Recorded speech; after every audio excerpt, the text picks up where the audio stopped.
રોજિંદા શાકથી કંઈક અલગ જ ચટાકેદાર સરગવાની શીંગનું લોટવાળું શાક. સરગવો એટલે વિટામિન્સ, મિનરલ્સ, પ્રોટીન, ફાઇબર, ચણાનો લોટ આપે ભરપૂર પ્રોટીન. તો આ શાક બનાવશો એટલે બેલેન્સ ડાયટ તો ચોક્કસ થશે જ. શીંગને ધોઈ કટકા કરી થોડું મીઠું નાખી અને 1 સીટી થાય ત્યાં સુધી બાફી લેશું.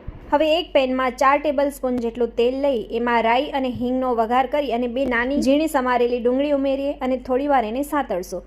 ડુંગળી પિંક ગોલ્ડન કલરની થઈ જાય એટલે આપણે એમાં 1.5 વાટકી જેટલો આશરે 1 કપ જેટલો ચણાનો લોટ ઉમેરીએ.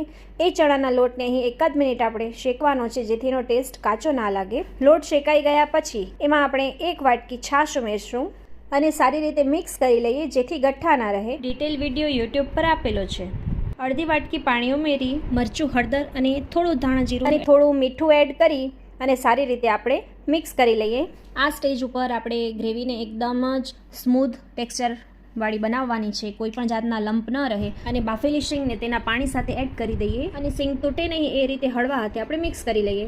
ગ્રેવી થોડી ઘાટી લાગે તો અડધી વાટકી જેટલું પાણી ઉમેરી અને સારી રીતે મિક્સ કરી લઈએ. જો ગ્રેવી પરફેક્ટ લાગે ત્યારે આપણે ગેસની ફ્લેમ છે ઓફ કરી દઈશું અને ગરમા ગરમ શાક છે એ પરોઠા, રોટલી બધા સાથે ખૂબ જ ટેસ્ટી લાગે છે. એકવાર જરૂરથી ટ્રાય કરજો.